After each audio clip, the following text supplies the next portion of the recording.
ভাই আদিবাসীদের সাথে কি হইতেছে ভাই, তারা চিৎকার হাহাকার করতেছে, বুঝতেছি না কি হইতেছে তাদের সাথে। তারা এক পর্যায়ে তারা বলতেছে যত পুরনো আদিবাসী আছে বাঙালি সব অ্যাডজাস্ট হয়ে যেত। কারণ কি ভাই, আমরা ভিডিওটা ভাই মনোযোগ আমরা ভিডিওটা আজকে ভিডিওটা দেখি। যারা আমাকে ফোন করতেছে তাদের কে ফোন না করার জন্য অনুরোধ করছি।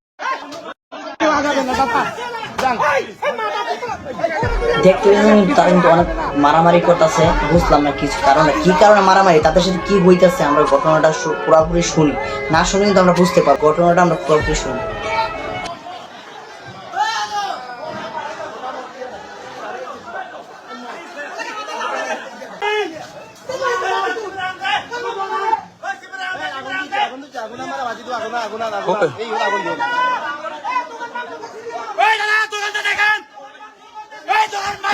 এই যে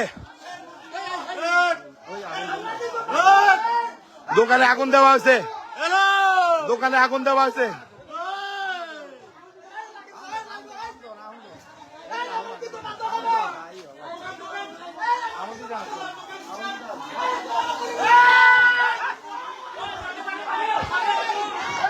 দোকান দোকান দোকান দোকান দেখেন, আপনারা দোকান দেখেন, দোকান পুড়েছে।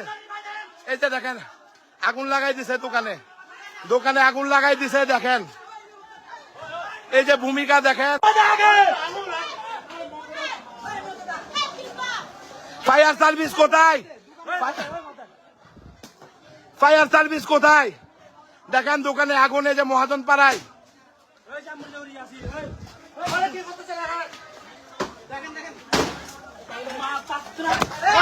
দেখেন দেখেন, বন্ধ করেন দাদা। আমরা কিন্তু ভিডিওটা থেকে কি বুঝতে পারলাম, আপনারা কিন্তু অনেক কিছু বুঝতে পারছেন এই ভিডিওর মাধ্যমে। হ্যাঁ, কিছুদিন আগে কিন্তু তারা কিন্তু মানে আন্দোলন করছে, পুরো বাংলাদেশে নিয়ে আন্দোলন করছে, কি বাঙালিদের আমরা যত আছি আমাদেরকে খেদাই দেওয়ার জন্য, বাঙালি আছে সেনাবাহিনী উঠাই দেওয়ার জন্য কিছুদিন আগে কিন্তু আন্দোলন করছে। আজকে তাদের জন্য কি হাহাকার লাগছে আপনারা কিন্তু দেখতে পাচ্ছেন।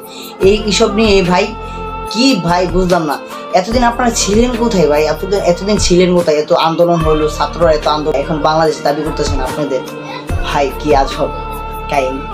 সো এখনো যারা আমাদের ইউটিউব চ্যানেলটা সাবস্ক্রাইব করেন, অবশ্যই ইউটিউব চ্যানেলটা সাবস্ক্রাইব করে আমাদের পাশে থাকবেন। আসসালামু আলাইকুম।